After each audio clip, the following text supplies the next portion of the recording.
अस्सलाम वालेकुम व्यूअर्स। आज हम सीखेंगे कि ईटा की वेबसाइट पर किसी पोस्ट के लिए अप्लाई करने के बाद उसका फ़ीस चालान हम इजी पैसा के थ्रू कैसे जमा करेंगे। तो सबसे पहले ईटा की वेबसाइट पर आकर लॉगिन पर क्लिक करते हैं और यहाँ पे हम लॉगिन क्रेडेंशियल इंटर करेंगे, जैसे कि यूज़र नेम और पासवर्ड बाकी वेबसाइट्स का होता है। इस तरह ईटा का जो होता है वो CNIC नंबर और पासवर्ड होता है। CNIC और पासवर्ड इंटर करने के बाद हमारे सामने ये इंटरफेस शो होगा। तो लॉगिन करने के बाद हमारे पास ये इंटरफेस शो होगा। यहाँ पे हम अप्लाई फॉर पोस्ट पर क्लिक करेंगे। क्लिक करने के बाद हमारे पास जो अवेलेबल जॉब्स होते हैं, टेस्ट्स होते हैं, ये प्रोजेक्ट्स होते हैं, वो सामने शो हो जाएंगे। यहाँ पे हम अप्लाई करेंगे, जो कि मैं ऑलरेडी कर चुका हूँ। अप्लाई करने के बाद हम नीचे स्क्रॉल करेंगे।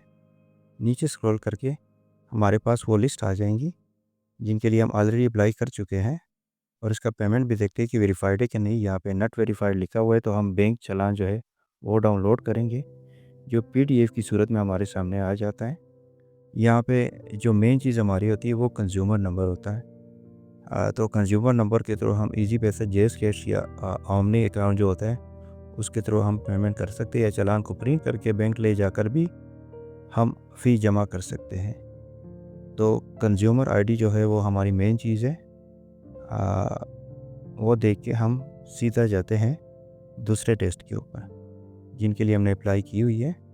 यहाँ पे भी हमारे सामने ये वोचर डाउनलोड हो जाएगा, बैंक का जो चालान है वो डाउनलोड हो जाएगा, और उसके ऊपर भी सारे जो अप्लाई के मुतालिक डिटेल्स हैं वो सामने नज़र आएंगे। पेमेंट के मुतालिक जो डिटेल्स है, जितने पैसे होते हैं, जो कंज्यूमर ID होती है, CNIC नाम और पोस्ट जिनके लिए हमने अप्लाई की हुई होती है, वो सामने नज़र आ जाएंगी।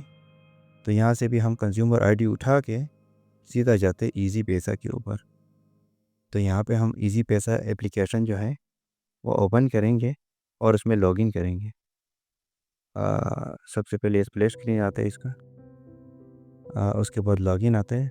तो यहाँ पे हम लॉगिन करके इजी पैसा का जो मेन इंटरफेस है वो नज़र आ जाएगा। तो यहाँ पे हम एप्लीकेशन ओपन करने के बाद हम सर्च पे जाके ईटा लिख लेते हैं, और वहाँ पे ईटा का ऑप्शन जो है वो नज़र आ जाएगा। यहाँ पे हमने कंज्यूमर ID जिस टेस्ट के लिए हमने अप्लाई की हुई है, और उसके रसीद से कंज्यूमर ID उठा के यहाँ पे लिख लेते हैं। कंज्यूमर ID इंटर करने के बाद हम नेक्स्ट पे क्लिक करते हैं, और पेमेंट के सारे जो डिटेल हैं वो यहाँ पे सामने आ जाएंगे। यहाँ पे हम पे नाउ पे क्लिक करते हैं, और पे नाउ पे क्लिक करने के बाद हमारी पेमेंट डन हो जाती है। चलिए एक दफ़ा दोबारा ये प्रोसेस सीखते हैं, जो कि मैंने एक दूसरे पोस्ट के लिए भी अप्लाई की हुई है। उसकी पेमेंट यहाँ पे करते हैं। यहाँ पे दोबारा हम इजी पैसा एप्लीकेशन को ओपन करते हैं, और इजी पैसा एप्लीकेशन को ओपन करने के बाद दोबारा हम लॉगिन पे क्लिक करते हैं ऑटोमेटिक करके।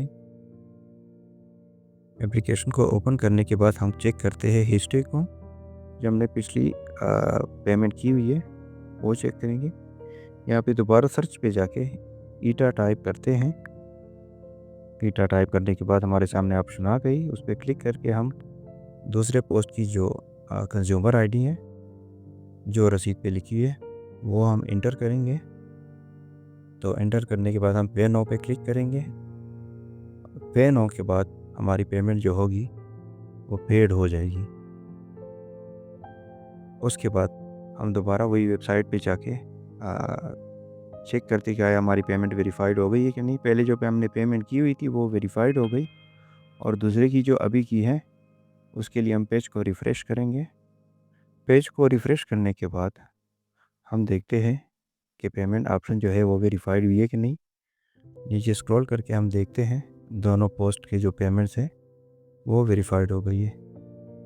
तो दोस्तों ये इजी मेथड है इजी पैसा के थ्रू, जो कि हर किसी के मोबाइल में अवेलेबल होता है, और यही सबसे बेस्ट तरीका है।